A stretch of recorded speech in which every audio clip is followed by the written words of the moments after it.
Throughout history, the economies of countries around the world have become more and more similar, to the extent that some countries have entirely changed their industries in order to have more integration within the world system. Along with a more uniform resemblance in politics as well as economic pursuits, countries have been creating more supranational organizations that unite the countries for a common purpose, contributing to globalization. But sometimes these organizations may lead to more violence than peace. We work together to answer the question, how has the process of globalization contributed to the emergence and growth of anti-globalization movements around the world?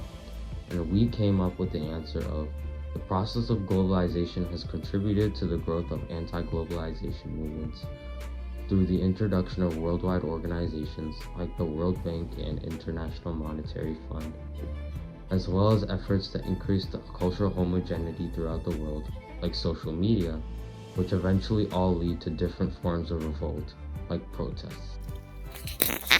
The process of globalization has led to increased economic liberalization and the expansion of international trade. This has led to the creation of multinational corporations, which has resulted in the exploitation of less developed countries and the corruption of the public sector. The World Bank, in particular, has been actively criticized by anti globalization activists who promote free market policies that have led to the privatization of public sectors and deregulation of industries. As the World Bank lends loans to developing countries, the corruption of the government has led to the money not being used as intended. As the World Bank requests that debt to be repaid, these lower developed countries cannot pay it back, creating more tension with anti globalization movements. Next, we'll look at how a former employee of the World Bank talks about his experience and discusses how globalization has led to increased conflict and more resistance. As a retired employee of the World Bank, I have seen firsthand the impacts of globalization on the world economy. While it has brought about significant economic growth, poverty reduction, and technological progress, it has also led to rising inequality and cultural homogeneity. These consequences have sparked the rise of anti-globalization movements. The benefits of globalization have not been evenly distributed, and some people and countries have been left behind. This has fueled frustration and resentment among those who feel that their national sovereignty, cultural identity, and economic security are being threatened.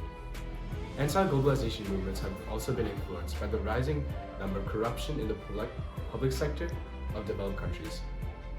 Wealth is not distributed evenly, and as the World Bank requests more, they put less back into the less developed countries and put them at an even greater risk. The rise of anti-globalization movements is a call to action for policymakers and international organizations like the World Bank to address the unequal development of benefits of globalization. Action needs to be taken. Another method in which the influences of globalization permeate a country is social media. Individuals from all over the world and from all walks of lives that possess a phone and a halfway decent internet connection can share ideas, ideologies, and general opinions with one another. With this ease, however, can arise problems.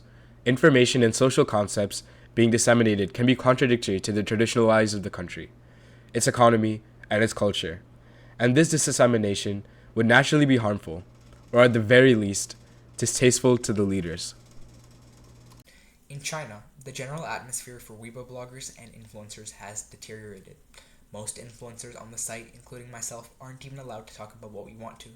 In fact, we have to follow 7 quote-unquote bottom lines, essentially a set of commandments that the influencers on the site have to follow. These rules aren't traditional rules about illegal activities. They outline how we should exercise quote-unquote social responsibility while blogging, and they also vaguely remind us that we can be harmed if we share quote-unquote false reports. Multiple microbloggers in China have been harmed in this way. 60-year-old Charles Wei was arrested and forced onto Chinese Central Television. He looked exhausted and was forced to admit that he was quote-unquote addicted to Weibo and that he hadn't checked his facts before posting several rather controversial things.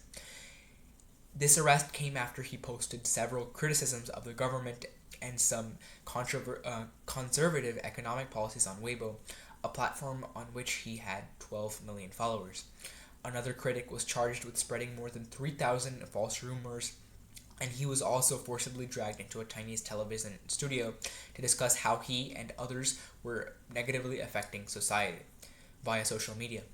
Weibo has truly departed from being a platform for the people, and both my life and the lives of other brave souls are being put at risk every moment we attempt to spread the truth on this platform. Here's an anti-IMF protester discussing how the IMF has negatively impacted his country. The International Monetary Fund has caused great harm to my country. Many years ago, while we're in the midst of an economic crisis, the IMF came to us with enticing deals. We were promised a great deal of money to help improve our own economy and our country. As most would, we eagerly accepted the offer. Today, however, we realize that this is a mistake. Our corrupt government, a factor which is sadly replicated in many other countries, took control of all of our money and started misusing it. Additionally, money that did end up being used for legitimate purposes was mishandled. My country pursued reckless domestic economic policies, and this led to the IMF having to bail us out after the government made some dumb moves with the money. The reforms that we needed to enact to prevent future mishaps remained unenacted, and even today, we remain dependent on the whims of the IMF, greatly inhibiting our economic and general global potential. Through all of these examples of globalization, it is clear that organizations throughout the world that are meant to unite countries are actually causing more problems than solutions.